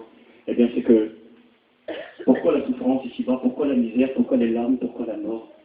Eh bien, c'est parce que Adam et sa femme ont mangé le fruit interdit. Je ne dis pas que c'était une pomme, c'était un fruit de l'écriture. C'était le fruit de la connaissance du bien et du mal. Ils ont consommé de ce fruit, et à cause de cela, la peur est venue, la mort, la honte, le deuil. Le premier deuil qui a été vécu, j'aime le dire parce que c'est vrai, mais ça a été le deuil de parents pour leur fils. Vous savez, il y a des mots qui qualifient un homme qui perd sa femme, on dit que c'est un veuf ou une veuve. Un enfant qui perd ses parents, c'est un orphelin. Et des parents qui perdent des enfants, il n'y a pas de mot dans le langage français. Parce que la souffrance est trop grande. Et c'est ce que Adam a connu. Parce qu'ils ont consommé ce fruit interdit, avec toutes les conséquences que nous vivons aujourd'hui. Toute cette désolation due au péché. La Bible déclare que là, dans ce repas, on mange une pomme qui est trempée dans le miel. Tout simplement parce que les effets du fruit, de cette consommation, ne peuvent plus nous toucher. La Bible déclare que quand on fera avec lui, il n'y aura plus de larmes, plus de cris, plus de deuil, plus de souffrance. Il déclare que toutes les choses anciennes seront passées et que tout deviendra nouveau. Ça sera les divines retrouvailles. Lorsque l'apôtre Jean, je vous l'ai dit la dernière fois que j'ai fait la réunion chez vous, je vous en avais parlé un peu, a vu ces noces de l'agneau qui nous attendent, la Bible déclare dans l'Apocalypse au chapitre 19, elle écrit heureux ceux qui sont invités aux noces de l'agneau. Et quand il voit les noces de l'agneau, Jean, c'est tellement beau, c'est tellement grand, c'est écrit dans l'Apocalypse, qui va se mettre à genoux devant l'ange, qui lui avait montré cette vision céleste, et qui va vouloir adorer l'ange. Et l'ange va lui dire, ne fais pas ça. Moi, je suis un de tes compagnons de service. C'était tellement beau, tellement grand ce qu'il avait vu, que Jean, il en perdait la tête. Il est tombé à genoux, il a eu envie d'adorer l'ange. Pourtant, dans l'Apocalypse, au départ, là, eh bien, il se met à genoux devant Jésus, qu'il voit glorieux, et il l'adore. Jésus le laisse faire, bien sûr, on peut adorer Jésus. Mais quand il voit l'ange, c'est tellement beau, les noces de l'agneau, il a envie d'adorer l'ange. Donc, je dirais, fais pas ça, fais pas ça. Parce que moi, je suis ton copain de service, pas que tu fasses ça. C'est beau ce que tu vois là. Eh bien, ça va un jour s'accomplir. Laissez-moi vous dire que cette fête de Rosh Hashanah, la fête des trompettes, la trompette va sonner, oui. Et ceux qui sont vêtus de blanc, qui marchent dans la sainteté, ceux qui aiment le Christ, ceux qui ont reçu ce salut qu'on obtient par la foi dans le sang de l'agneau, eh bien, connaissons ces grandes retrouvailles. C'est divin, on fera un temps de fête, un temps de réjouissance, Et puis, ces textes qui étaient lus, là, l'histoire d'Isaac et puis qui est offert en sacrifice, ben, nous, qu'on ira dans le ciel, on dira, Seigneur, je te rends grâce, pas pour Isaac, mais je te rends grâce, Seigneur, parce que si Abraham a failli offrir son fils, eh bien, c'était bon, c'était louable. Et puis là, quand Abraham a voulu offrir son fils, Dieu a dit à Abraham, ne pose pas la main sur l'enfant. Et puis, Abraham avait dit à son fils, quand il a dit, mais où est l'agneau? Il a dit, Dieu pourvoira pour le sacrifice. Et quand ils ont fouillé là dans le buisson, ils n'ont pas trouvé un agneau, ils ont trouvé un bouc. L'agneau, il est venu. Des années plus tard, des milliers d'années plus tard, l'agneau est venu, c'était Jésus. Il sera dans la gloire, on dira, Seigneur, si je suis là aujourd'hui, si je suis consolé, si je peux consommer cette douceur, vivre ces retrouvailles, cette joie, eh bien, c'est parce que tu t'es livré, parce que tu as été cet agneau, cette histoire d'Abraham qui offrait son fils, eh bien, c'était toi, Père, qui avait donné ton fils, Jésus, pour moi, quelle beauté. Et puis, l'histoire d'Ismaël, qui était là, qui était perdu, c'était le fils de la délaissée. Elle avait été délaissée à Agar, elle avait été délaissée par son mari, elle avait été jetée. Ben, la Bible déclare, en parlant de nous, l'Église, il est écrit ces mots, les fils de la délaissée seront plus nombreux que le celle qui était aimée. C'était nous la délaissée, c'était nous l'Église. On était sans droit de cité en Israël, on était sans Dieu, on était sans espérance, on était perdus. Mais Dieu a posé ses regards sur nous. Et cette femme-là, Agar, la pauvre malheureuse, elle est dans le désert, elle est perdue, la mort est pour elle. C'était la mort qui nous attendait. Et puis là, tout d'un coup, l'ange va lui parler bien, puis à côté d'elle. Et c'est beau parce qu'on retrouve l'image de cette femme dans Jean chapitre 4, la Samaritaine, elle n'intéresse personne. C'est une étrangère, c'est une païenne, elle est près du puits. Jésus vient vers elle et il l'invite. Il lui dit, si tu bois de cette eau, eh bien cette eau que je te donne, elle va jaillir jusque dans la vie. C'est ce que Jésus a fait pour nous. Je vous calme la parole de Dieu. Vous savez, c'est tellement riche la parole de Dieu. Les fêtes se sont accomplies. Pas s'est accompli. Jésus l'avait dit. La fête des pains sans levain s'est accomplie. Jésus était mis dans le tombeau, il était saint, il était pur. Jésus est ressuscité le jour de la fête des prémices. Ça s'est accompli. La 4e fête Pentecôte s'est accomplie. Ça a été le commencement de la moisson. Laissez-moi vous dire que bientôt la moisson va se terminer. Et qu'il va y avoir un enlèvement dans le ciel. Ça va être Rosh Hashanah, le jour de la trompette. Et je vous ai dit que ce jour-là, cette fête qui s'appelle la nouvelle année, c'est Jésus qui a dit ces mots. Dans Isaïe 61, et on trouve dans Luc au chapitre 4, je crois. Jésus va lire dans la synagogue. Il va dire, le Seigneur m'a envoyé pour annoncer une bonne nouvelle aux pauvres. On voyait des captifs, guérir les corps brisés, etc., etc. Quand Jésus finit, ferme, il dit aujourd'hui cette parole que vous voulez d'entendre est accomplie. Et il disait, c'est une année de grâce du Seigneur. C'est moi vous faire comprendre que quand une nouvelle année commence, c'est parce que l'ancienne année est terminée. Et bien quand Rosh Hashanah va commencer, ça veut dire que l'année de grâce sera finie. Et le texte d'Ésaïe 61, Jésus arrête. Il dit l'année de grâce, il ferme là. Mais il y avait écrit autre chose en dessous. Il avait écrit et un jour de vengeance. Et le jour de vengeance, c'est le jour qui prendra place quand l'année de grâce se terminera. La fête des trompettes, ça se dit aussi la fête du jugement. Et je vous ai dit qu'au départ, on sonnait une trompette, et qu'à la fin, on sonnait quoi? 7 coups de trompette. La Bible déclare que pendant la colère de l'agneau qui va venir sur le monde, quand Rosh Hashanah va recommencer, pendant qu'il y aura la fête dans le ciel, les grandes retrouvailles, la réjouissance et le noces de l'agneau, eh bien sur la terre, déclare l'Écriture, il y aura les 7 trompettes de Dieu. Et si j'avais le temps, je ne le ferai pas, de vous en parler. Ces 7 trompettes seront un ton de désolation. J'ai pris des notes extraordinaires qui attendent le monde. Il y a le coup de trompette premier pour l'Église, c'est l'enlèvement. Mais en même temps, il y a les 7 trompettes, il y a le jugement pour ceux qui resteront. Trompette de colère, de désolation. Le Seigneur va dire un temps comme il n'y en a jamais eu de semblable. Et je finis, après terminer, on va prier. Et puis là, quand l'Église est enlevée, c'est ce qui est pensé en général, on sera pendant 7 ans dans le ciel. Et quand cette fête de Rosh Hashanah est terminée, il y a, après cela, et ces 2 jours-là, il y a 7 jours de jeûne. Il y a 7 jours de jeûne et d'humiliation obligatoire pour le peuple d'Israël. Ils doivent s'humilier là, pendant 7 jours, s'examiner devant Dieu, demander pardon à Dieu. Parce que après les 7 jours, le jour qui suit, c'est le jour du Yom Kippour, c'est-à-dire le grand pardon. Ce jour-là, Israël est pardonné de ses péchés à cause du sacrifice, et puis Dieu pardonne tout son peuple. Et c'est bon parce que cette fête s'accomplira. Rosh Hashanah, c'est pour nous l'Église d'enlèvement. C'est aussi le jugement du monde et des hommes. Israël, malheureusement, sera concerné par ce jugement. Pendant 7 ans, 7 jours. Et juste après, il y a le Yom Kippour. C'est une grande fête. Et Dieu avait marqué 6e fête qui célébrera le Yom Kippour. Et le Yom Kippour, eh bien, ça sera pour Israël le grand pardon. Ce sera le jour où Jésus reviendra sur la terre. Ces fêtes sont toute l'image de Jésus. Jésus est venu, il s'est donné, il est ressuscité, il va récolter son Église. Il reviendra pour Israël le jour du Yom Kippour. C'est écrit dans Romains 11 que tout Israël se convertira. Et ensuite, il y aura le règne de 1000 ans sur la terre. Et c'est la 7e fête. C'est la fête des tabernacles. C'est écrit dans Zacharie 14 que que quand Jésus régnera sur la terre pendant 1000 ans, que toutes les nations monteront chaque année à Jérusalem pour célébrer la fête des tabernacles. Ce sera Jésus qui régnera pendant 1000 ans sur la terre avec son Église.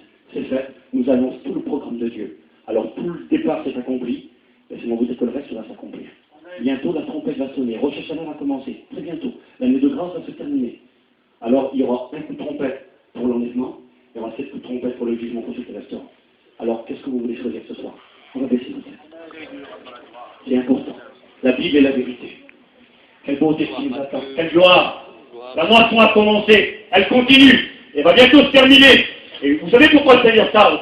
La Bible déclare que le Seigneur ne tarde pas dans l'accomplissement de ses promesses, mais qu'il use de patience afin de sauver un plus grand nombre. Le Seigneur voudrait te récolter. Il voudrait faire de toi un blé précieux ce soir. Il voudrait que tu l'acceptes dans ton cœur, afin que quand la trompette va retentir bientôt, l'année de grâce va se terminer. Et là, une nouvelle année commencera pour les enfants de Dieu. La Bible déclare, je finis, on prie le Seigneur maintenant. Esaïe a une vision qui va dire, sentinelle, que dis-tu de la nuit? Il va dire, c'est la nuit, mais je vois le matin qui vient. Oui, le matin vient, c'est bon. Mais il va dire, je vois aussi la nuit qui vient en même temps. Comment est-ce possible? Le matin qui vient, ça va être le matin pour l'Église. Après ce moment de ténèbres que nous vivons et de misère ici-bas, aujourd'hui c'est dur d'être chrétien, c'est vrai.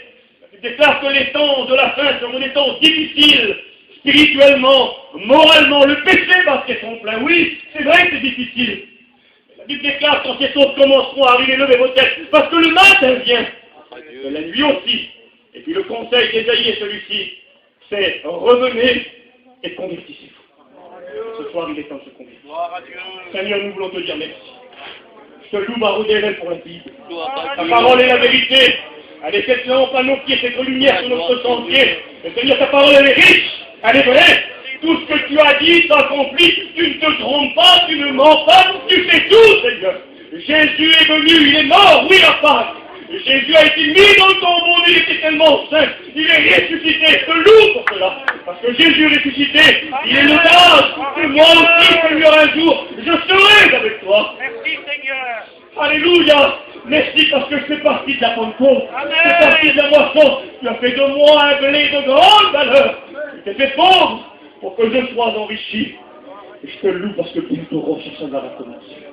Bientôt la trompette va retentir. Et ça ne va pas être la peur pour moi. Ça va être les retrouvailles, ça va être la joie, je vais mes bien-aimés, je vais te consoler, je vais connaître la douceur du ciel, et je ne veux pas passer à côté.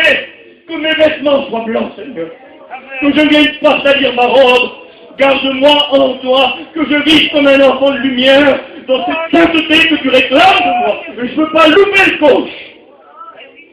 Et que tu permettes, Seigneur, que mes amis qui sont là ce soir changent de toi. Qu'ils prennent des décisions, qu'ils sortent de cette réunion et disent la Bible est vraie et elle va s'accomplir bientôt. Il faut se mettre en règle avec toi, mettant tes mains sur les cœurs. Merci pour le programme divin, merci pour la gloire qui nous attend. Seigneur, je te loue. Je te loue au nom de Jésus. Je te loue. Gloire à Jésus. Je ne sais pas, j'appelle la réunion était trop longue. Mais faites ça sur votre cœur, cette réflexion. Réalisez combien la Bible est vraie. Réalisez combien Dieu sait tout.